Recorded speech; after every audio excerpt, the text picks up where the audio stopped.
I'm never gonna quit, man, never gonna quit. I just took another hit, man, took another hit. I'm about to lose my shit, man, about to lose my shit. Et bonjour, bonjour à tous.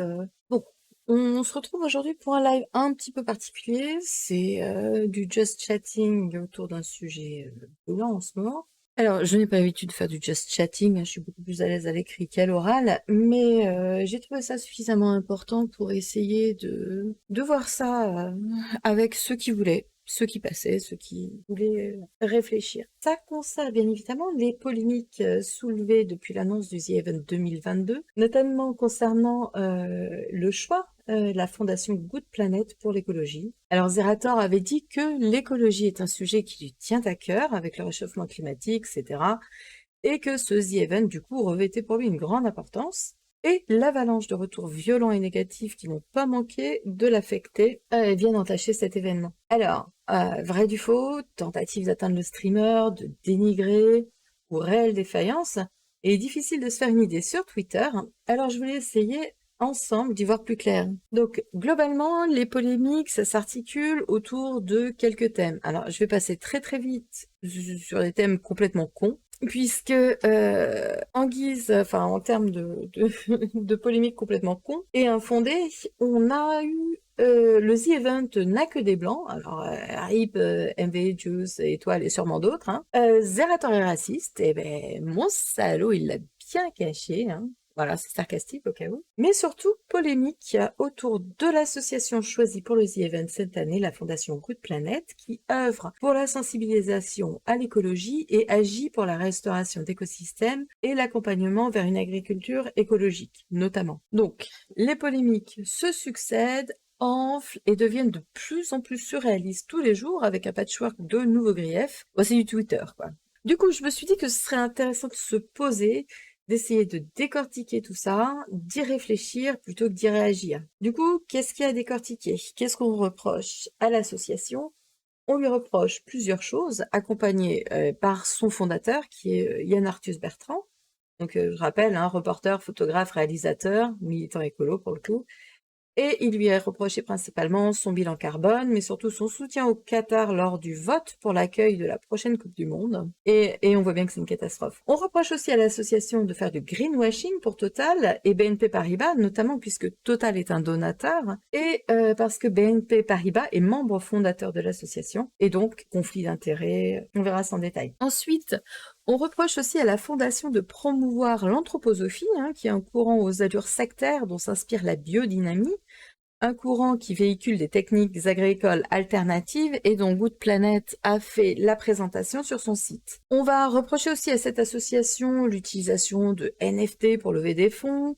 On va lui reprocher aussi l'organisation d'événements hautement polluants pour lever des fonds toujours. Et on va lui reprocher aussi que c'est une association qui n'a pas l'habitude de gérer des gros budgets et que du coup, ma foi, il serait peut-être dépassé par le budget du The Event. Bon, avec BNP Paribas dans le coin, ça m'étonnerait, mais bon, ça a été reproché aussi. Bon, en gros, on lui reproche son éthique. Il y a un GDoc qui circule actuellement, hein, parfaitement neutre et pas du tout catastrophique, hein, n'est-ce point? C'est faux. Résumons les problèmes et on va voir ça ensemble.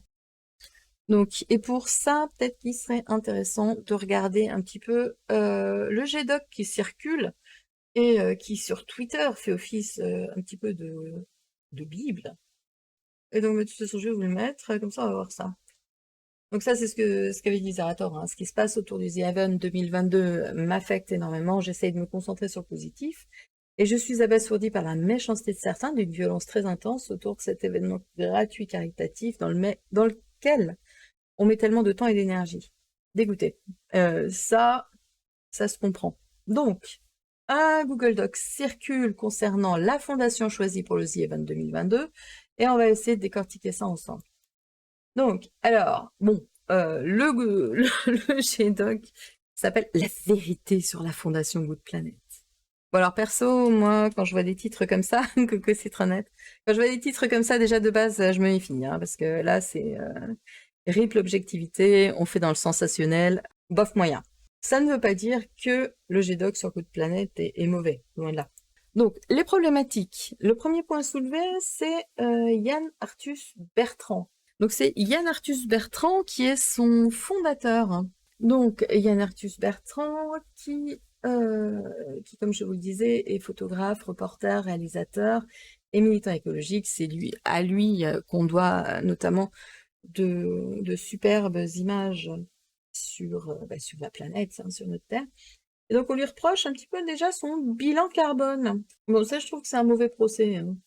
Globalement, et vous allez me dire ce que vous en pensez, puisque bon c'est son métier, hein, c'est son métier reporter, son métier veut qu'il utilise des hélicos, qu'il utilise l'avion pour enregistrer ses reportages. C'est pas, d'accord, son bilan carbone est élevé. Par contre, il a participé à faire connaître un petit peu notre planète. Est-ce que, à vos yeux, un bilan carbone vraiment mauvais est vraiment rédhibitoire? Est-ce que il vaut mieux arrêter de faire des reportages sur la planète? Est-ce qu'il vaut mieux arrêter d'informer sur l'état de la planète parce que y a un gros bilan carbone derrière? Non, pas pour toi. Donc, d'après vous, est-ce que c'est un bon procès, ça? Le coût du bilan carbone de Yann Arthus Bertrand? Est-ce que c'est un bon procès? Bon, mon avis, c'est que non. Parce que s'il n'y avait pas des personnes comme Yann Arthus Bertrand, il y aurait moins de sensibilisation. Mais ce qui est reproché aussi à Yann Arthus Bertrand, et c'est là où ça fait mal, c'est qu'il a soutenu la candidature du... Oui, c'est chercher la petite bête, hein, ça n'a rien à voir. Oui, voilà, voilà, on se rejoint là-dessus. Pour moi, c'est un mauvais procès. T'es neutre là-dessus parce que c'est une bonne chose, mais condamner toute l'organisation pour ça, c'est excessif, je trouve. T'inquiète, attends, il y a d'autres choses qui vont bloquer derrière. Mais voilà, le coût du bilan carbone, moi aussi, je trouve que c'est un mauvais procès, compte tenu de ce qu'il en fait. Hein. Je veux dire, il n'est pas parti. Enfin voilà quoi. Hein. C'est pas le gars qui va courir toute la planète pour partir en vacances. Mais ce qui coince aussi avec Yann Arthus Bertrand, c'est donc son soutien à la candidature du Qatar pour héberger la Coupe du Monde 2022. Alors évidemment, il y a plusieurs choses. C'est que, avant de savoir tout ce qu'on sait maintenant, avec toutes les morts que ça a impliqué, avec les mauvais traitements, avec... déjà, je comprends pas pourquoi il n'y a pas plus de gens qui boycottent, franchement. Mais bon, bref, ça c'est une parenthèse. Maintenant, on sait ça. Ok, donc ça, ils ne pouvaient pas savoir. Hein. Franchement, voilà.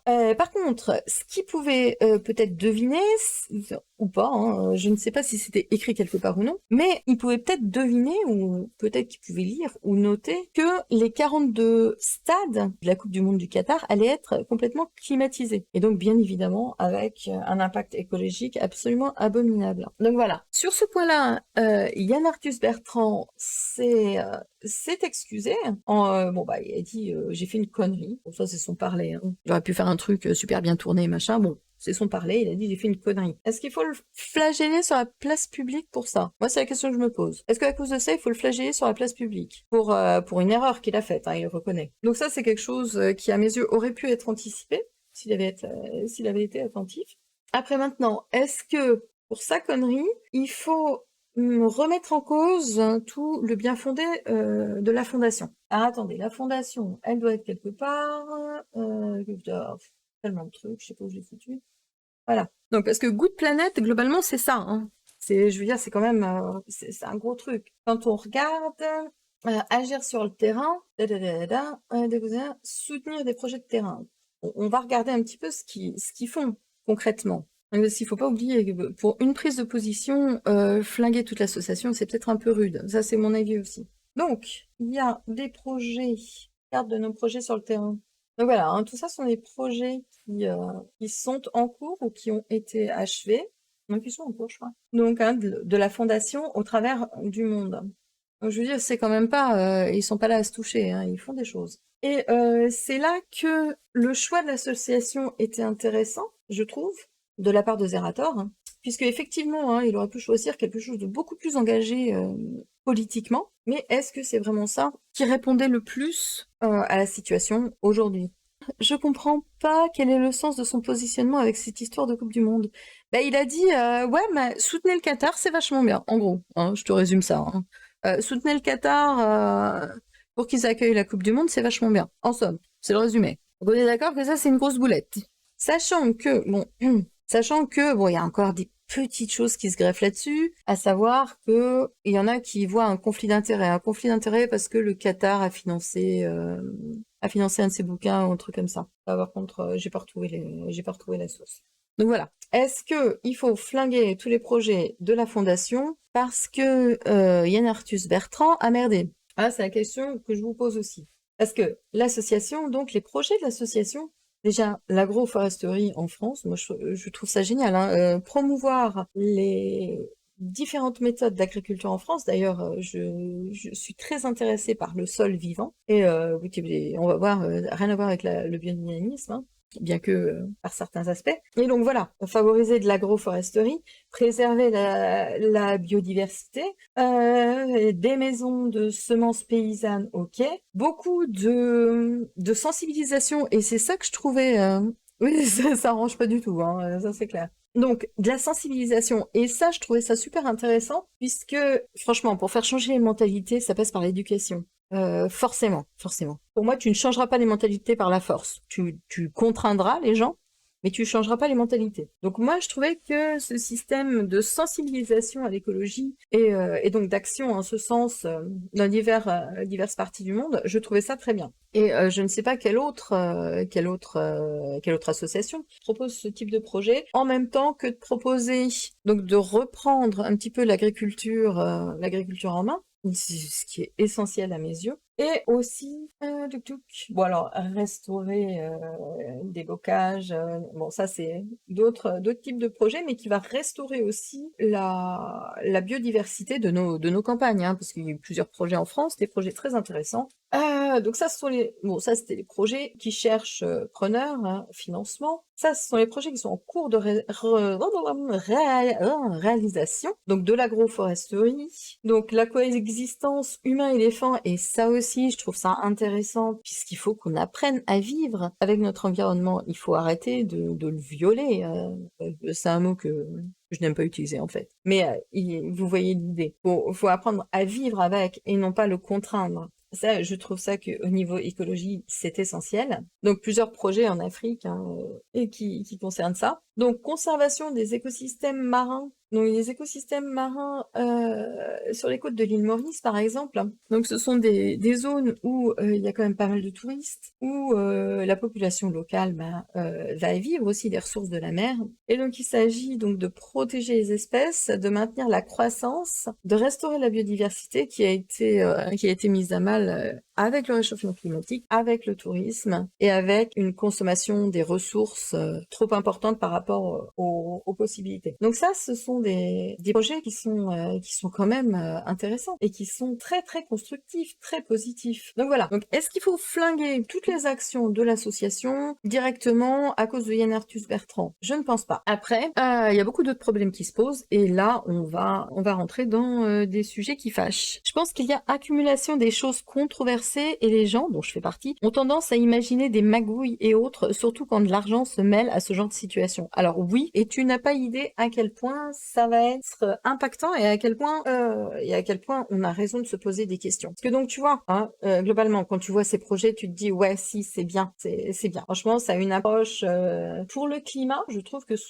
sont vraiment des actions très très constructives. Parce qu'après, il y en a plein. Hein, quand tu regardes sur Twitter, ah ouais, bon bah change de la sauce, t'aurais dû choisir celle-là, t'aurais dû choisir ceci, tout ça. Et après, quand tu regardes un petit peu plus en détail, tu vois, bon ben un tel, il a cité son sauce préférée, mais qui n'est peut-être pas exactement dans le sujet qu'on veut. Je veux dire, donner à la SPA, c'est pas donné pour contrer le réchauffement climatique ou participer à développer quelque chose qui lutte contre le réchauffement climatique. Et là, ça va poser encore d'autres problèmes. Enfin, voilà, c'est ce genre de choses. Parce que lorsque j'ai appris que c'était la Fondation Good Planet et que je suis partie voir, oui, moi aussi, j'ai tiqué sur certaines choses. Je dis ah ouais, j'aurais préféré que ce soit plus politique, j'aurais préféré que ça soit plus coup de poing, quoi. Mais je me suis dit, pour un The Event, pour quelque chose qui n'est pas politique, hein, de base, c'était une bonne fondation à la base, compte tenu des projets, hein, qu'ils défendent, bien sûr. Parce que après, hein,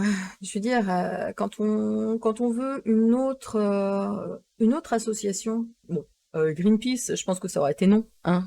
Je veux dire, c'est quand même, voilà quoi, hein. On aurait sorti des, oh là là, une piste, terroriste, tout ça, tout ça. Bon, il y aurait eu des casseroles à pas savoir quoi en faire. La Wawa Wef, là, bon, bah, est-ce que ils sont autant dans le thème, ils sont dans la préservation de la biodiversité, ça c'est génial. Mais est-ce qu'ils sont vraiment dans le thème du réchauffement climatique? Ça, je ne sais pas, il faudrait vraiment aller voir. Et puis il y en avait d'autres, bon, ouais, d'autres qui n'avaient rien à voir. Et donc, pour le choix de cette association, en fait, cette fondation, je me suis dit, ouais, j'aurais préféré que ce soit plus politique, mais en fait, le The Event, c'est pas fait pour ça. Ça sensibilise, ok, mais c'est pas fait pour faire de la politique. Je rappelle, hein, si on avait voulu de l'écologie en politique, à la cantoche républicaine en avril dernier, hein, on avait le choix entre du boulgour écologique, du googlage néolibéral et de la blanquette xénophobe. On a choisi goulash blanquette, voilà, dire ça donne un sens des priorités. Donc, ce n'était pas de l'écologie qu'il fallait faire, de l'écologie politique qu'il fallait faire, je pense. Et dans ce sens, c'est pour ça que je pensais que la fondation Good Planet était un bon choix. Maintenant, bon, tous les jours il y a des trucs qui se greffent sur cette fondation, ça devient horrible. Demain demain ils seront responsables de la fin du monde, je te raconte pas. Voilà. Et on va voir justement, donc maintenant que vous avez vu quand même certains aspects qui sont assez constructifs, hein, et vraiment qui couvrent vraiment le thème de la sensibilisation, de l'éducation à l'écologie, de la préservation des écosystèmes, transition écologique, de l'agriculture, bah, que des thèmes qui sont au cœur pour moi du réchauffement climatique et de la préservation. Donc voilà. Bon, on va voir maintenant ah oui, le petit truc aussi. Parce que donc, la fondation, ce n'est pas aussi que ces projets que je vous ai montrés, qui sont très diversifiés au niveau de leur sensibilisation. C'est-à-dire qu'ils vont faire de la sensibilisation aussi avec des expositions, des œuvres artistiques. Et ça aussi, c'est très intéressant. Mais bon, maintenant, on va remuer la merde. Donc, ceci, c'est le GDOC qui circule, comme je vous disais tout à l'heure. On en revient à Yann Arthus Bertrand avec son soutien au Qatar. Bravo, GG. C'est une connerie. Comme je vous l'ai dit, la question est, faut-il flinguer la fondation pour ça? Deuxième boulette, aïe aïe aïe, ils se sont servis de la promotion, enfin ils se sont servis de NFT de la Poste, pour lever des fonds. Alors c'est vraiment, tous les moyens sont bons, hein. Donc NFT pour lever des fonds, ça a duré 4 mois, ils n'ont pas renouvelé l'expérience, et cette levée de fonds, bon, ils ont essayé de faire quelque chose d'assez propre en choisissant quelque chose qui a une empreinte écologique un petit peu moindre. Mais ouais, ouais, on tire un peu la gueule. Je suis d'accord, on tire un peu la gueule. Voilà. Alors, ils se sont dit, ouais, alors comment lever des fonds? Oh là là, les NFT, ça le vent en poupe, let's go. Bon, mais comme on est quand même censé être écolo, on va faire de la blockchain un petit peu moins polluante. Bon, dans le concept, c'est pas ouf, hein, clairement. Je pense que là, la conciliation avec le polluant part un petit peu trop loin. Mais ça n'a duré que 4 mois, et ils se sont dit, ce n'est pas une expérience à renouveler. Voilà. Tu sais, moi, quand je vois ça, j'ai l'impression de voir un gamin, tu sais. Il fait des conneries, puis après, il se dit, ah bah non, faut pas. Mais il les fait, ces conneries. Si tu veux, il les fait, puis après, il y a la réflexion qui arrive. Donc ça, je trouve pas ouf. C'est une autre chose, donc, qui lui est reprochée. Ouais, t'es d'accord? Donc c'est une autre chose qui lui est reprochée. On comprend. Ça rejoint... Alors attends. Bon, ça rejoint ça en fait. Donc toujours pour des levées de fonds. Donc des vols 0G qui servent normalement aux chercheurs pour mener des expériences, blablabla. Bon, vous savez ce que c'est les trucs 0G. Donc eux, ils en ont fait une attraction pour s'amuser. Ils font décoller un avion et font un tour pour le plaisir, sachant que l'impact caméra, blabla. Bon, avion quoi. Donc c'est un lot de vente aux enchères, hein. Mais le fait que les vols 0G se démocratisent de plus en plus comme une activité touristique devrait au contraire les alarmer, et il ne devrait pas l'encourager. Et on en revient à leur économie. Bon, oui, t'es pas censé encourager ou lever des fonds en promouvant quand même ce type de comportement. Donc voilà, entre les NFT et ce genre de choses, ils ont des moves qui sont pas très écolo, quoi. Toutes ces choses, ça a eu lieu sur quelle période de temps? Ah, très intéressant. Alors, je t'avouerai que vous avez fait un tweet. Parce que là, c'est un tweet de la fondation, hein. Vous connaissez les NFT, saviez-vous qu'ils peuvent servir l'intérêt général? La fondation Good Planet et Elementars s'associent pour sensibiliser la communauté 3.0 à une cause environnementale lors de levées de fonds insolites. Donc la fameuse levée de fonds insolite, qui sont les NFT. Ouais, pour des écolos, c'est assez insolite, on va pas se mentir. Et donc ça date. On a du 8 février ici. Et là, 18 février. Ah non, c'est récent en plus. Le 18 février, mars, avril, mai. Ouais, ils ont arrêté en mai, quoi. Si ça s'est passé sur 2-3 ans, ça va. Mais si ça enchaîne rapidement, l'effet boule de neige n'arrange rien. Oui, bah, ça, c'est clair. Bah, surtout, ce qui est un petit peu gênant, c'est que ça, c'est très récent, quoi. Je veux dire, en mai, ils se sont dit, peut-être c'est pas bien. Peut-être c'est pas ouf comme idée de promouvoir l'écologie avec des NFT, peut-être. Donc voilà. Par contre, pour ce truc-là, c'était... Non.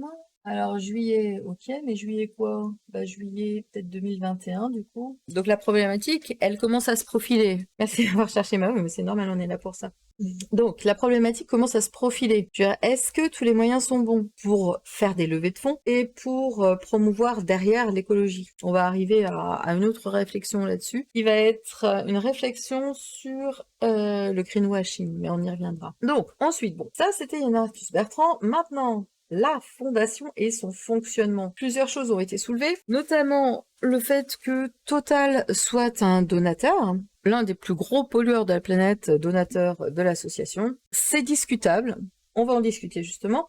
Et surtout, là où ça commence à poser problème, c'est la fondation. Donc un des fondateurs de la direction, autre que Yann Arthus Bertrand, c'est BNP Paribas. Donc BNP Paribas, qui est connu notamment pour ses investissements massifs dans des projets d'énergie fossile. Donc niveau écologie, on est d'accord, c'est pas très éthique. Et je trouve le problème BNP Paribas peut-être plus important que celui de Total. Parce que donc Total est un donateur. Total est l'un des plus gros pollueurs au monde. Il investit encore et toujours sur des projets d'énergie fossile, des projets qui vont être destructeurs, hein, non seulement pour des populations entières, mais pour la diversité des zones dans lesquelles il s'implante. Donc voilà. Est-ce que c'est éthique d'accepter de recevoir de l'argent de la part des plus gros pollueurs? Est-ce que c'est éthique de le faire? Est-ce qu'il faut le faire sous prétexte de récolter de l'argent pour pouvoir derrière mener des projets constructifs qu'on a vu, parce qu'ils sont constructifs leurs projets. Voilà. Et là on arrive donc à le oh là là, c'est du greenwashing, ce n'est pas bien, c'est honteux. Donc, alors, le greenwashing. Donc le greenwashing, c'est quoi? C'est en somme des entreprises qui vont tenter de se racheter une conduite en faisant des investissements, en l'occurrence dans les fondations ou des associations écologiques, pour redorer leur image, en gros. Alors, moi j'ai plusieurs questions, hein. La première, c'est est-ce que de nos jours, il y a vraiment des gens suffisamment naïfs pour croire que l'une des plus grosses sociétés pollueuses au monde fait du bien à l'écologie parce que derrière, il va investir pour aller planter des arbres à droite à gauche? Est-ce qu'il y a des gens assez naïfs pour croire ça? Parce que si on n'est pas assez naïf pour croire ça, toutes leurs techniques de communication, ça tombe à l'eau. Voilà, ça n'a pas d'impact. On les voit ces gens. Donc, enfin, on voit ce qu'ils font. Donc, est-ce que dans la mesure où nous, on garde notre objectivité, on voit très bien ce qu'ils font, est-ce que en gardant cette objectivité, on peut refuser des investissements qui, de l'autre côté, vont mener à des actions vraiment très importantes? Parce que, je rappelle, ce qu'ils font, quand même, hein, les projets qu'ils mettent en place à Good Planet, ça aide des populations. Alors nous, on n'a pas idée hein, de l'impact que ça a, parce que nous, on est bien comme des connards derrière nos écrans à juger un petit peu tout ce qui se passe. Mais sur place, hein, les gens qui sont aidés, hein, vraiment, ça change quand même leur vie, leur quotidien. Donc, est-ce qu'on peut cracher sur cet argent sous prétexte que ce sont les plus gros pollueurs? Et est-ce que vous pensez que c'est donner un petit peu d'argent à des fondations écolo et vouloir se donner bonne conscience? De regarder, moi je suis pour l'écologie, je donne à l'écologie et j'ai bonne conscience. Est-ce que vous pensez que c'est vraiment ça le problème? Est-ce que vous pensez pas quand même que de toute façon le problème il n'est pas là, que le problème il est politique et que l'action doit être politique pour faire changer les modes de communication, les modes de consommation et les modes de production. Ce sont des actions politiques. Ici, on a une fondation qui n'est pas politique. Donc, c'est pas à elle, hein, c'est pas elle qui va agir sur Total pour les faire arrêter ces investissements dans le fossile. Ce qui va faire arrêter les investissements dans le fossile, c'est un changement de production, c'est de la recherche, du développement par exemple, et c'est des décisions politiques. Ce n'est pas, à mon sens, mais personne n'est réellement propre dans ce genre de situation. Oui, tout à fait. Ce n'est pas, à mon sens, le rôle de l'association. Le rôle de l'association, elle tire profit de Total, qui lui donne de l'argent pour mener des projets constructifs, je rappelle. Est-ce que ça c'est condamnable? Est-ce que parce qu'on appelle ça brainwashing, alors c'est honteux intellectuellement, mais concrètement, est-ce que ça l'est vraiment? Est-ce que concrètement le greenwashing c'est quelque chose qui n'a pas d'intérêt au niveau local, au niveau des associations et des fondations qui utilisent? Voilà. Pour moi, à mes yeux, c'est de l'argent qui rentre. Total, on sait que ce sont des pollueurs, on sait que ce sont les plus gros. Le jour où on changera de moyens de production, le jour où on investira dans la recherche et le développement, peut-être que là, il y aura moyen de faire pression sur ces entreprises. En attendant, est-ce que vous croyez que par souci idéologique intellectuel, il faut arrêter d'être financé par Total et donc arrêter certains projets parce que ce sont quand même les plus gros donateurs. Hein, faut pas se leurrer, hein, les dons individuels, ça ne représente pas grand-chose. Donc, est-ce qu'il faut dire non à ces investissements pour un problème qui n'est pas réglable par ces associations? Je ne sais pas. Voilà. Ça, c'est quelque chose que je vous livre. Pour moi, le greenwashing, on n'est pas suffisamment naïf pour croire que ça va redorer l'image des plus gros pollueurs de la planète. Et je pense que cet argent est quand même bon à prendre pour des projets constructifs tels qu'ils ont mis en place. Voilà. Si on veut faire changer Total, ce sont des choix politiques qu'il faut faire. Et comme je vous l'ai dit tout à l'heure, les choix politiques, eh ben, pas de bol, on les a ratés aux dernières élections. Dans le sens de l'écologie, bien sûr. Après, chacun ses idées. Donc voilà, ça c'était pour Total. Mais là où ça commence à merder, c'est pour BNP Paribas. Parce que BNP Paribas est un membre fondateur de la fondation. Et qu'il va être aussi impliqué dans le label IDEAS. Donc, le label IDEAS, qui est un garant de la gestion financière d'une association, d'une fondation, et qui là, donc, le label IDEAS a été attribué à une fondation Good Planet, donc qui atteste de la qualité de sa gouvernance, comme ça dit ici, et de sa gestion financière. Bon, bah, l'ennui, c'est que dans le comité du label IDEAS, il y a quelqu'un de chez BNP Paribas. Donc là, bon, on est dans le conflit d'intérêts. Donc, on peut globalement se poser la question de savoir jusqu'où va ce conflit d'intérêts et ce que ça a engendré. Pour moi, il y a deux faces à ce problème. Les gens trop crédules qui pensent que les grosses entreprises donnent par bonté et se font avoir. De l'autre côté, comme tu dis, notre manière de fonctionner est pas bonne. Tu penses qu'il y a encore des gens qui se font avoir par cet esbrouf, on va dire? Et oui, les conflits d'intérêts, c'est un peu compliqué, là, quand même, hein. Bon, greenwashing, je vous dis, hein, pour moi, c'est pas le greenwashing qui pose problème.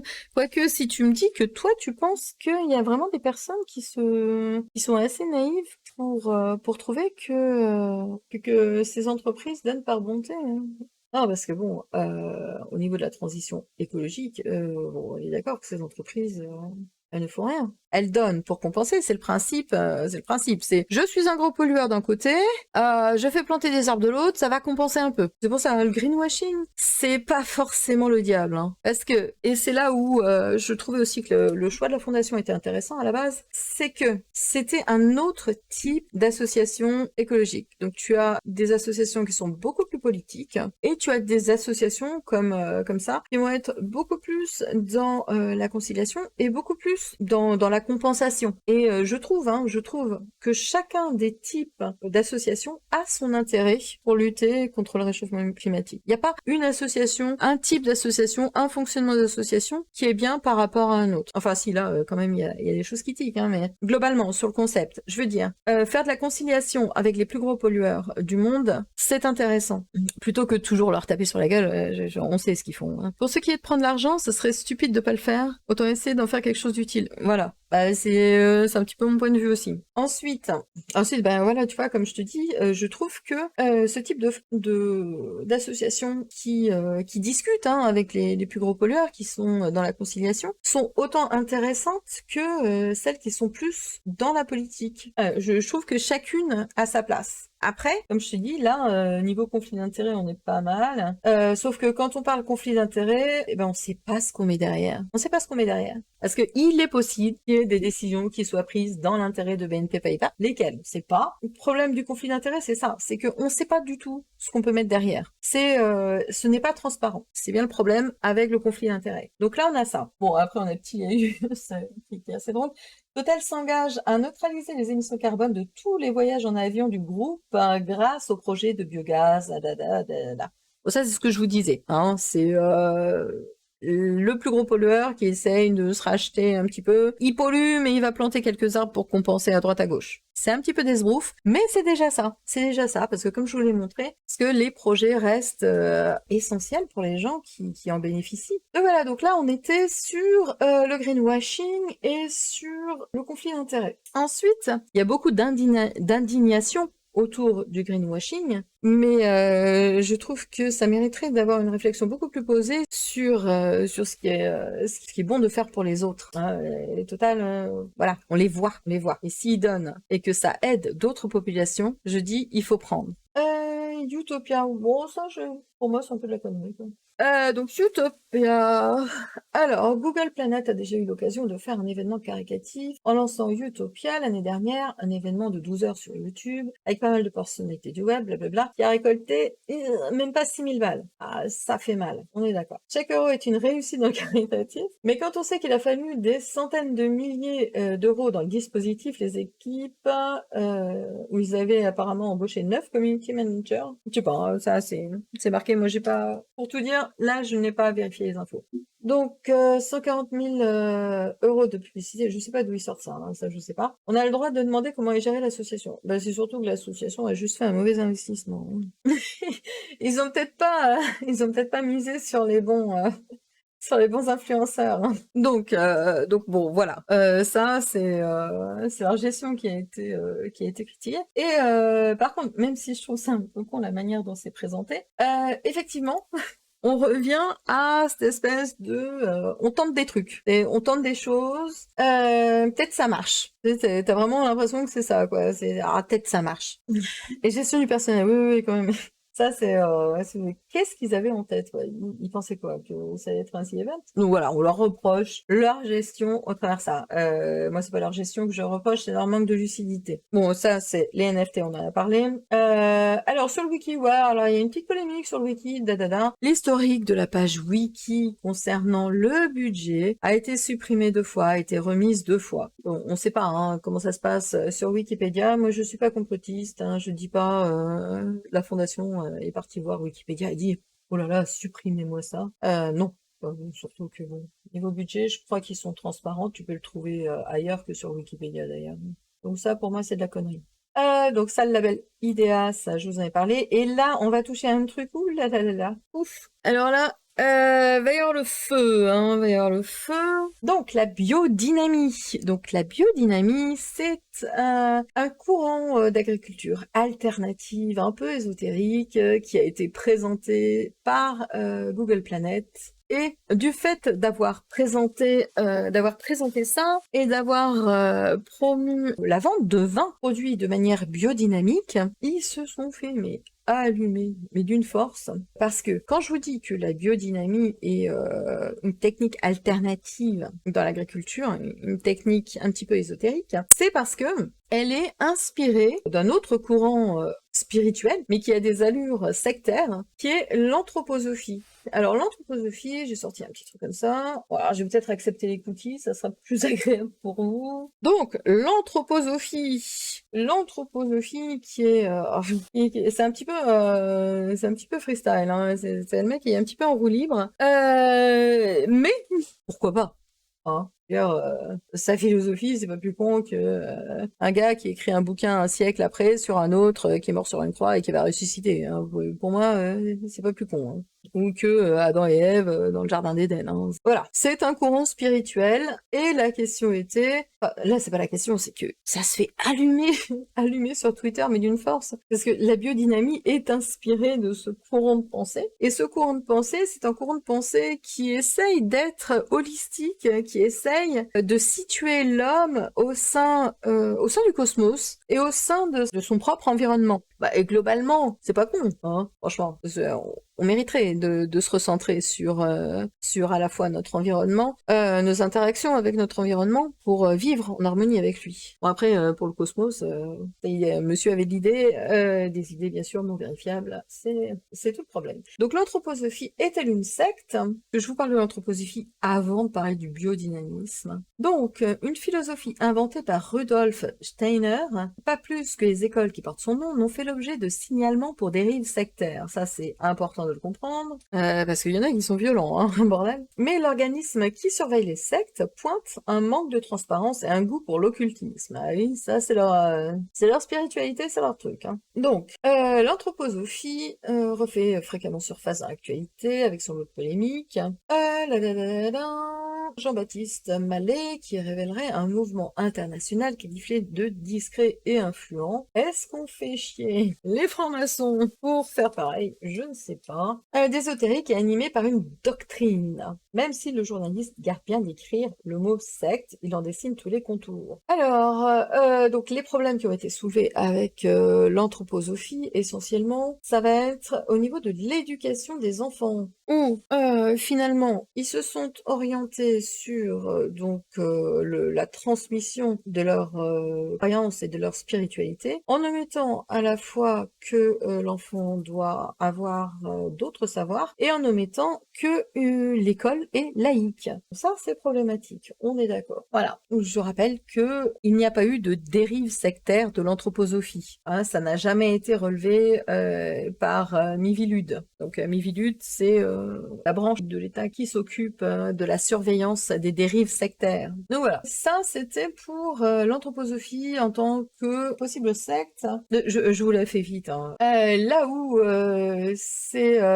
je suis désolée, hein, j'ai pris des articles de Libé, hein, mais il y a plein d'autres, mais ça résumait assez bien en fait, c'est pour ça. Là où ça devient problématique, c'est que donc Good Planet fait la promotion de techniques agricoles de biodynamie, et la biodynamie est inspirée justement des pensées de Robert Steiner et de l'anthroposophie. Alors en gros, ça va consister en quoi? Voilà, on aborde des trucs, bon ça fait rigoler, mais c'est pas très très drôle. Là c'est un autre niveau, oui complètement, parce que pour Steiner, donc à l'époque, hein, il n'y avait pas de connaissances, hein, il n'avait pas de connaissances en agriculture, il n'avait simplement que sa vision du monde, de l'espace, de notre position dans le cosmos, et il n'avait que cette idéologie, cette spiritualité-là. Et il a voulu la mettre en pratique en agriculture. Et donc ça a donné des pratiques un petit peu space, comme par exemple, vas-y, on te prend une corne de vache, on la remplit de bouse, on l'enterre, ou alors on remplit une corne de quartz, on va aussi l'enterrer, on va attendre l'alignement de telle planète avec telle planète et telle planète, et puis ça aura un super effet.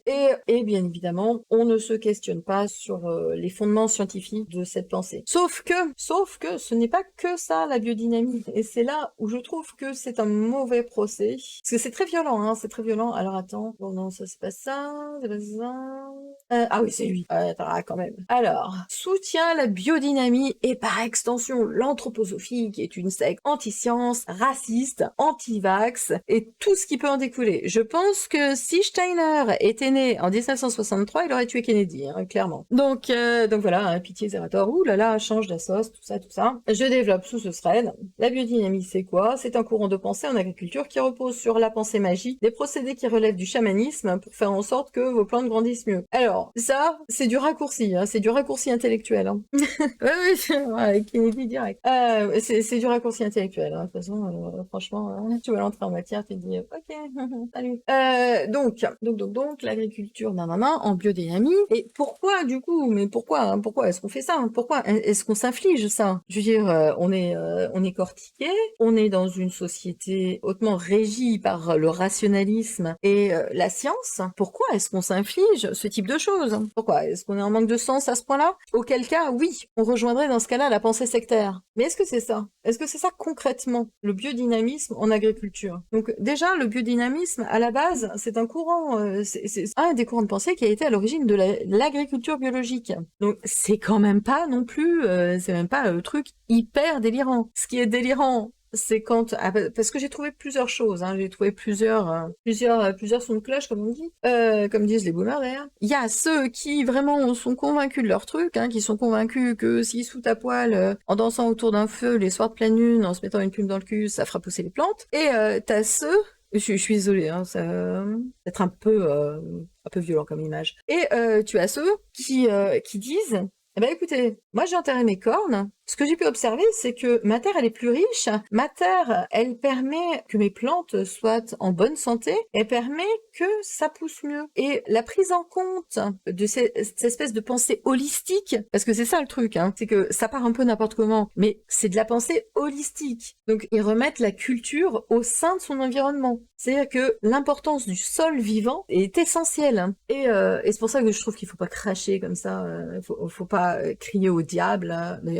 D'ailleurs, crier au diable, c'est une belle image parce que c'est exactement ce qu'ils font. Et ils se comportent vraiment comme des chasseurs de sorcières, ce qui est le summum de l'ignorance pour des défenseurs de la science et du progrès. Je trouve ça un peu ridicule. Donc voilà, ça a quand même un intérêt. Et il y a des agriculteurs en viticulture qui en font, qui ont décidé d'adopter ce système et qui en font du vin. Ça a été promu sur Good Planet, sur le site de Good Planet, comme une technique agricole comme n'importe quel autre. Sauf que comme derrière, il y a le courant de pensée de l'anthroposophie, c'est le mal et surtout il faut le brûler hein, sur le bûcher. Alors, et quand je vous parle d'agriculture biodynamique et que je vous parle donc de pensée holistique et de recentrer sur le vivant et sur la terre, je fais le lien moi avec eux.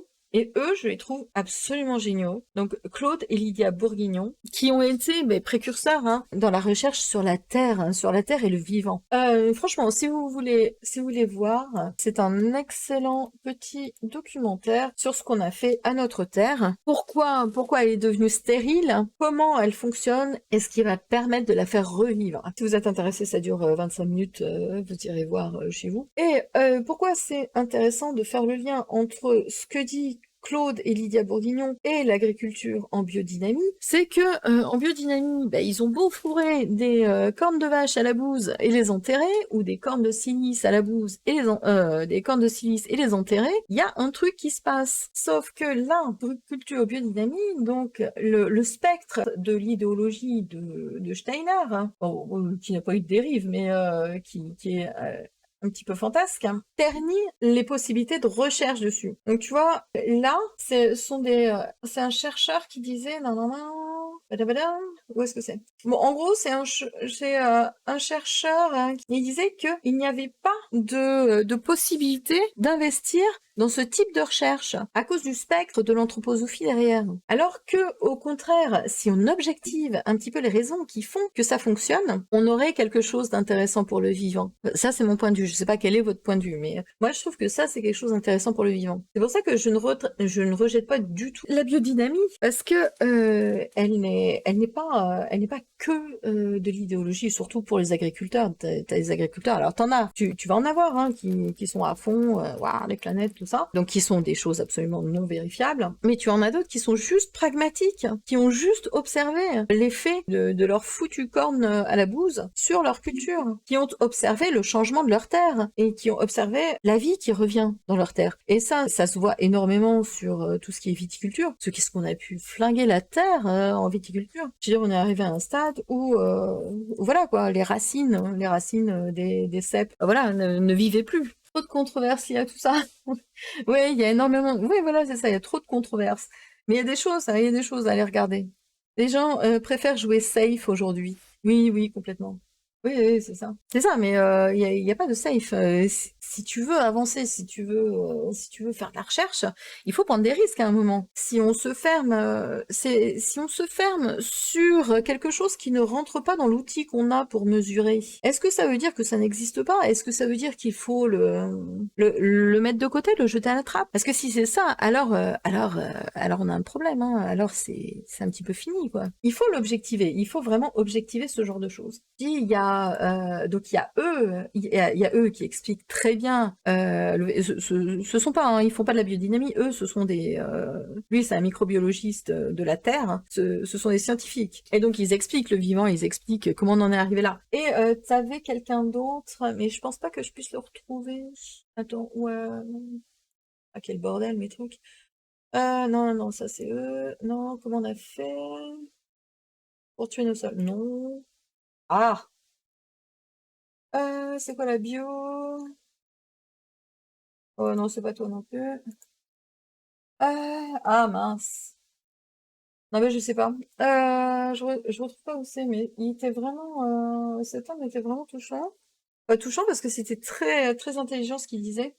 Donc c'est quelqu'un qui était passé de l'agriculture intensive avec des produits phytosanitaires à fond et qui avait vu, c'est une personne âgée, un agriculteur âgé, et donc qui avait vu dépérir sa terre et qui expliquait un petit peu l'histoire de notre agriculture, qui partait justement de l'après-première guerre ou non, deuxième guerre, où on a recyclé tous les nitrates qui étaient utilisés pour faire des bombes, tout ça, qu'on les a recyclés pour faire de l'agriculture, qu'on a commencé à utiliser ça, qu'il y a eu une grosse mainmise évidemment par des lobbies, et, euh, et qu'il s'est retrouvé enchaîné à utiliser toujours encore plus des produits phytosanitaires, qui constataient que sa terre était en train de mourir, et qui n'avait pas les moyens de s'en défaire. Et donc il a à la fois milité pour... enfin milité, c'est même pas milité, il a acté, il a aidé, il est parti, il a voyagé dans les différentes exploitations agricoles, et il a aidé les agriculteurs à redonner de la vie dans leurs terres, et à favoriser la diversité des graines. Ça c'est encore un autre problème, hein, enfin un autre sujet, hein. La diversité des graines pour donner des cultures qui soient plus résistantes et entre lesquelles il y a des interactions. Voilà. Et il est passé donc des produits phytosanitaires à la biodynamie. Voilà. Comme je vous dis, hein, il n'y a pas que du mauvais. Hein. Ce n'est pas le spectre de l'anthroposophie pure et dure qu'il y a derrière. Donc voilà. Donc ça, mais c'est très violent sur Twitter. Hein. C'est vraiment très très violent. Hein. C'est les commentaires sur la biodynamie, c'est du violence à couper le souffle. Hein. Alors voilà. Alors il y a quelque chose à faire avec ça. Hein. Ne serait-ce que, comme disait le gars de... Je sais même plus où c'est, là. Dans mon bordel, là. Non, c'est pas là. Bon, bref. Comme disait le gars, si on ne donne pas de moyens d'études, parce qu'il y a un spectre sectaire ou de pensée ésotérique derrière, si on ne donne pas de financement pour étudier la réalité, mais la réalité, par exemple, c'est comment se comporte la bouse de vache avec la corne quand elle est enterrée pendant des mois et qu'elle est ressortie au printemps.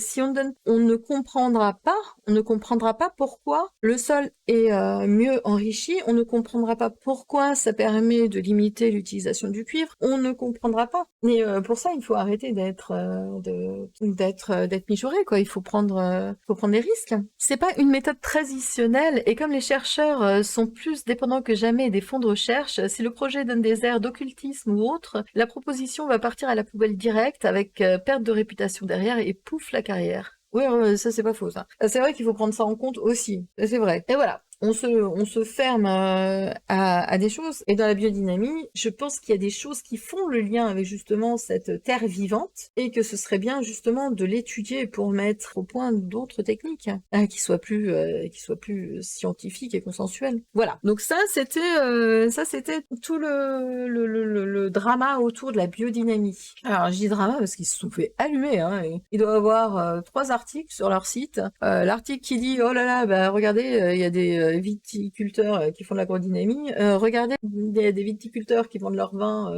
produit en biodynamie. Ils se sont fait flinguer.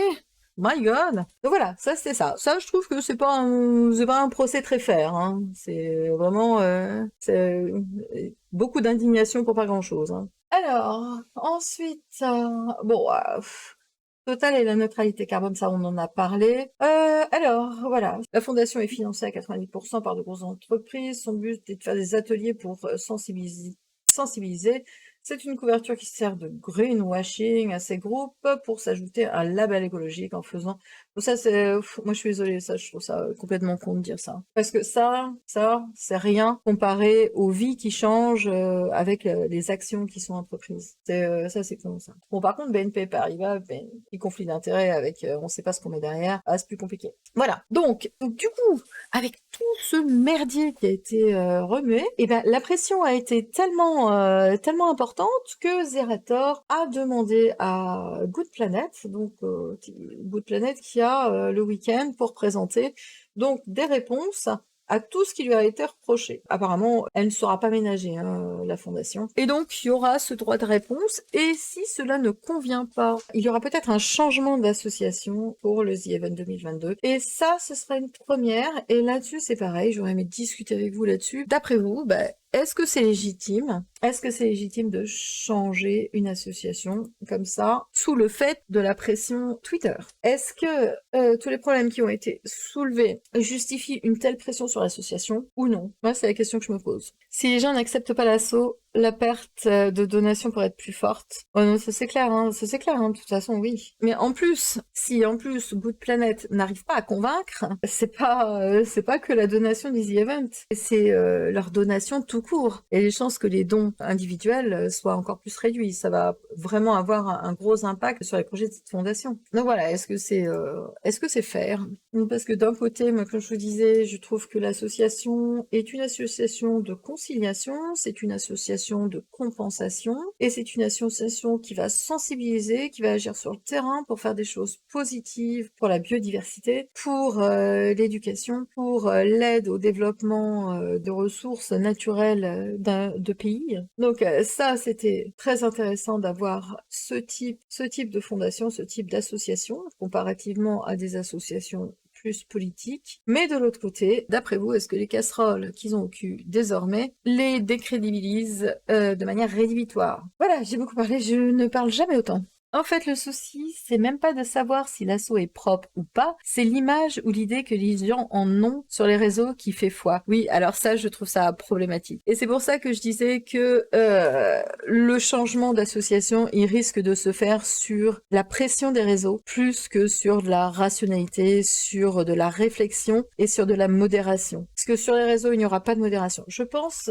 Enfin, on verra si je me trompe, hein. Mais je pense que sur les réseaux, ça ne désempirera pas et que la pression sera trop forte. Leur donner un droit de réponse est important, je pense. Après, à eux de bien la construire. Oui, complètement. Sauf que je rejoins un petit peu Laura. C'est que je pense que ils sont tellement montés le bourrichon sur Twitter, c'est un truc de fou. Je pense que la pression sera telle que ça ne désenflera pas. Quand on veut être de mauvaise foi, on est de mauvaise foi, hein. Donc que ça ne désemplira pas et que la pression du réseau sera telle que de toute façon il changera d'association. C'est comme ça que je vois les choses. Sauf si bien évidemment la tendance s'inverse sur Twitter, hein. Mais bon, on connaît Twitter, hein, et sa bienveillance, n'est-ce pas? Donc il y a peu de chances que la modération s'invite sur Twitter. Donc je pense que la pression restera trop importante et il sera obligé de changer.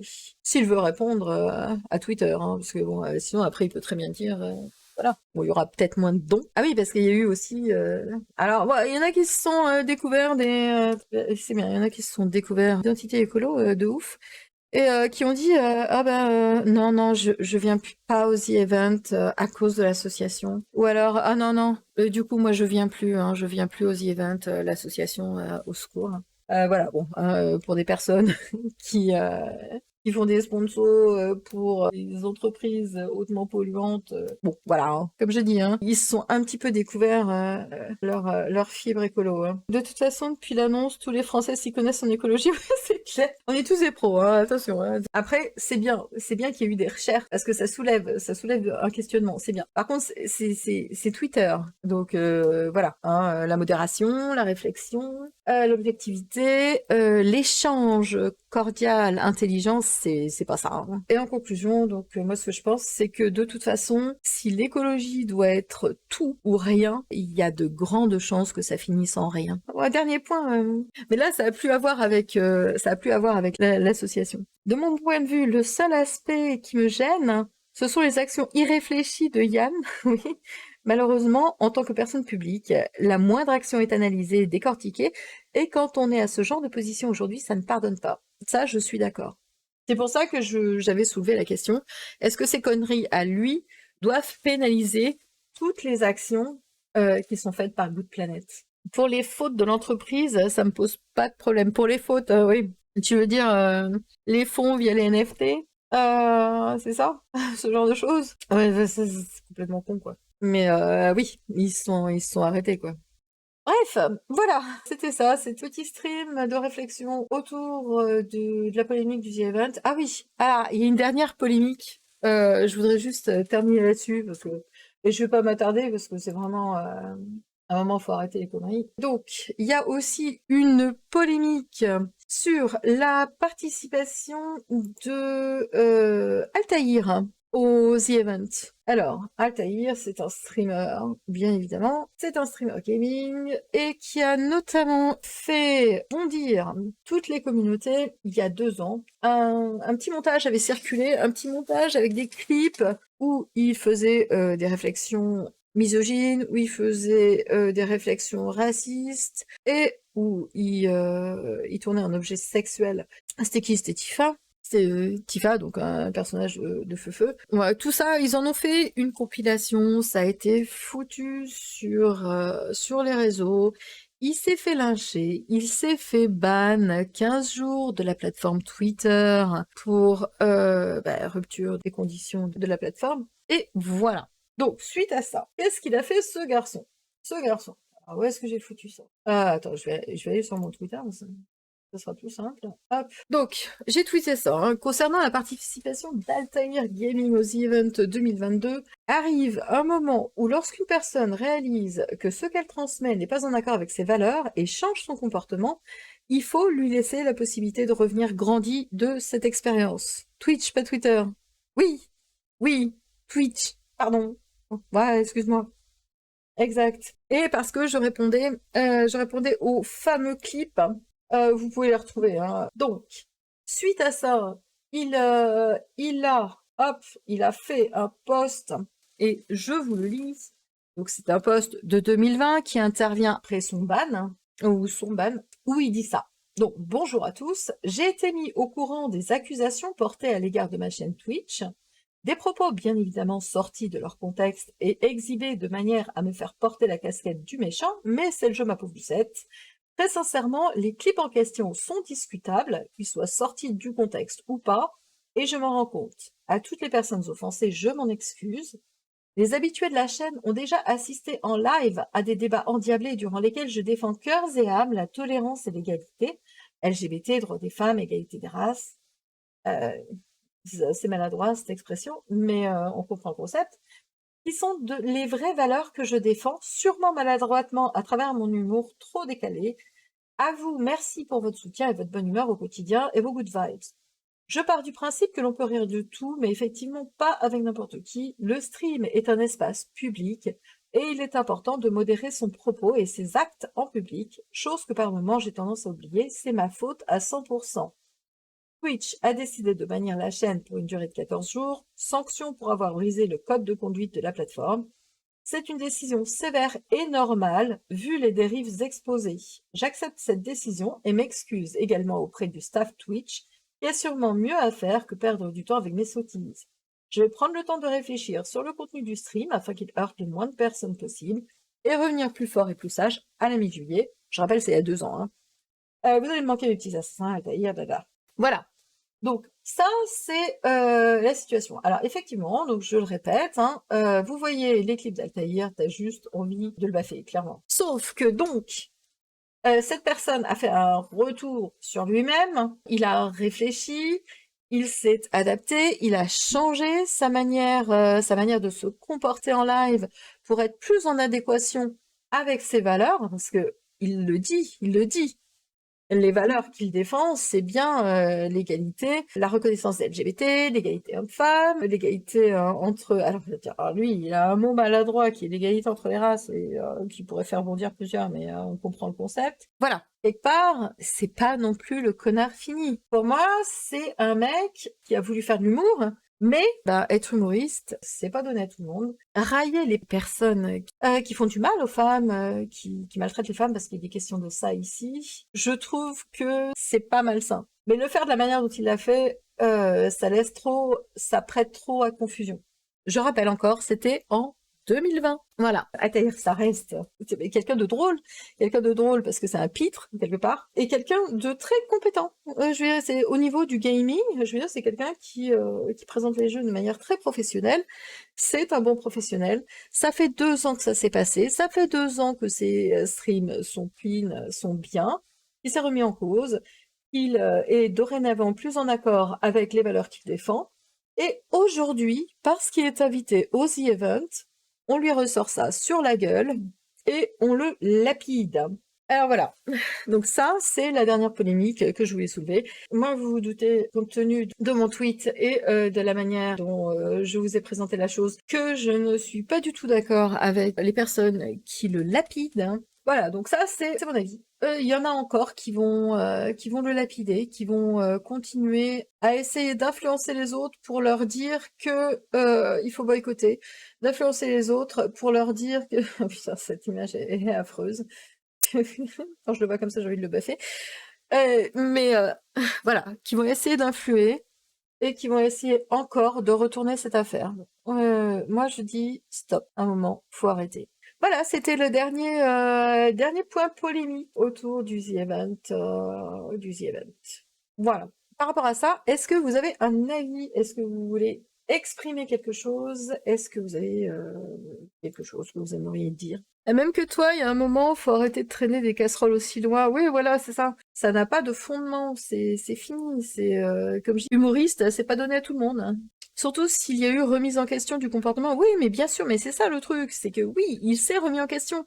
Tu vois, moi, tu peux demander à Chim, hein, moi pendant longtemps, je veux dire, je voulais pas en entendre parler, hein. Et là, de temps en temps, je suis partie voir. Et j'ai pu réaliser, j'ai pu me rendre compte du changement de comportement par rapport à ce que j'avais constaté à l'époque. Ça a complètement changé. Et ça donne une valeur ajoutée à son stream, c'est un truc de fou. Donc voilà, ça c'était la dernière polémique qu'il y a eu sur Twitter et sur le The Event. C'était vraiment...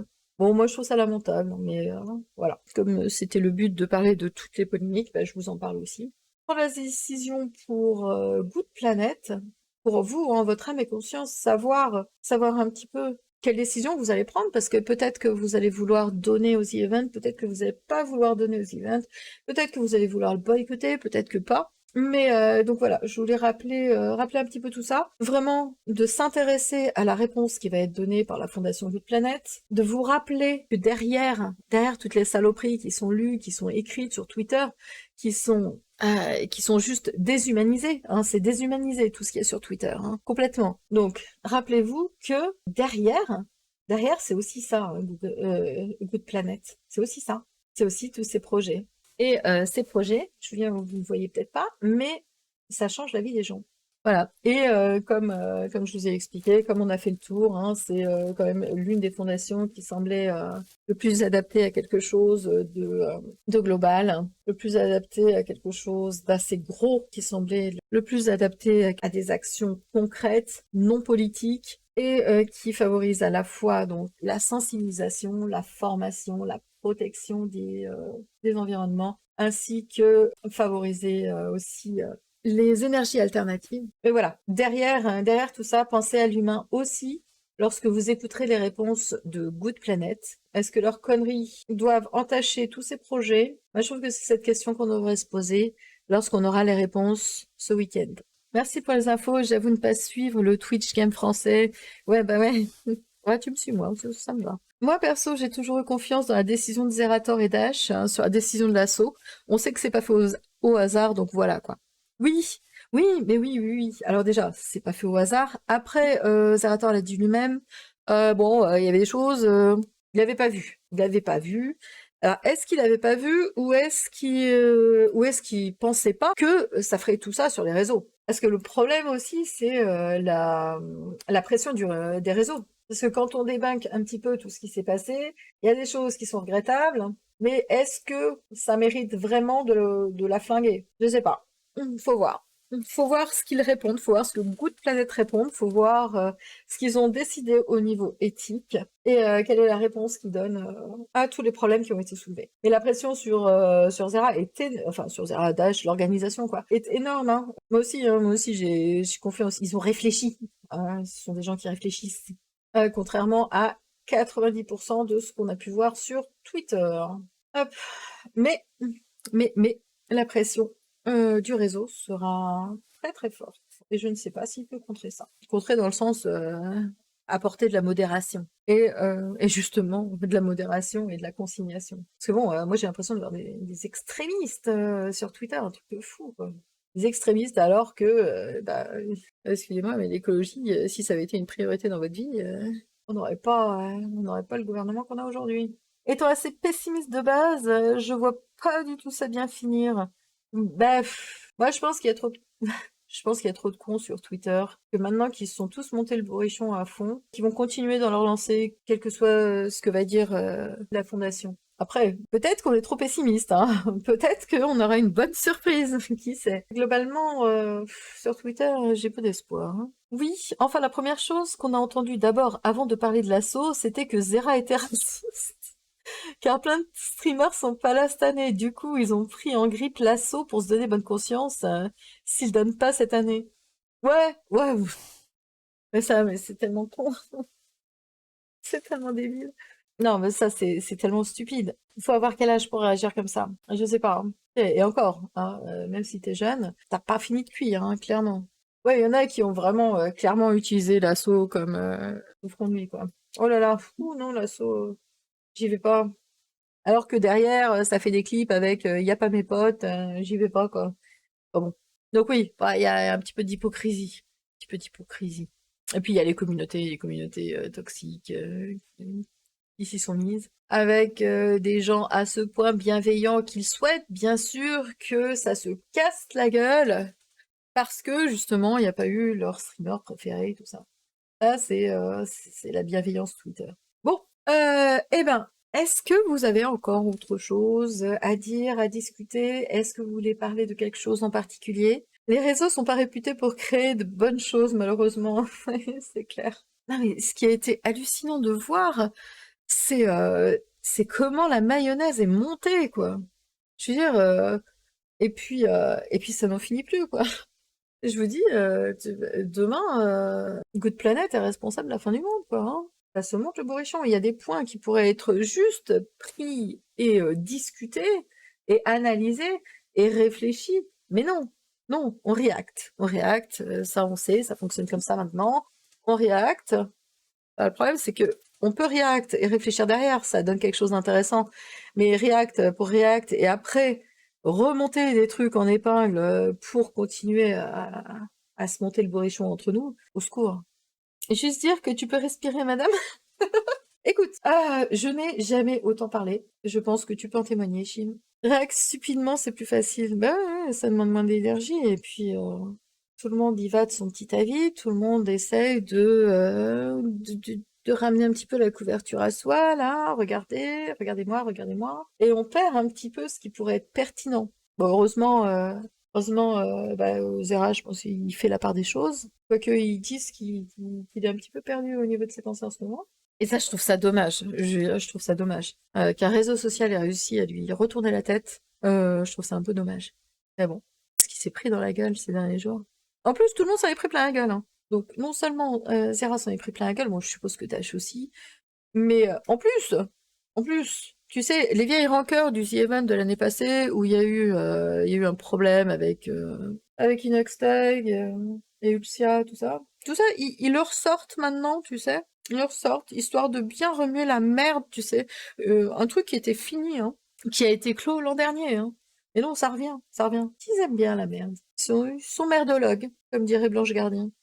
Blanche Gardin. Oui, bon, effectivement. Allez, je vais aller boire un coup. Du coup, merci beaucoup d'être passé, merci beaucoup d'avoir discuté, d'avoir échangé. Et puis, ma foi, on attend la réponse de Good Planet et j'espère sincèrement qu'il y aura un apaisement aussi bien dans les esprits que sur les réseaux et que on se retrouvera tous au The Event parce que c'est quand même un event assez extraordinaire. et pour une bonne cause, fait par des gens qui ont bon cœur. Donc j'espère qu'on se retrouvera en septembre prochain au The Event. Voilà. Je vous fais des gros bisous. Ciao, ciao!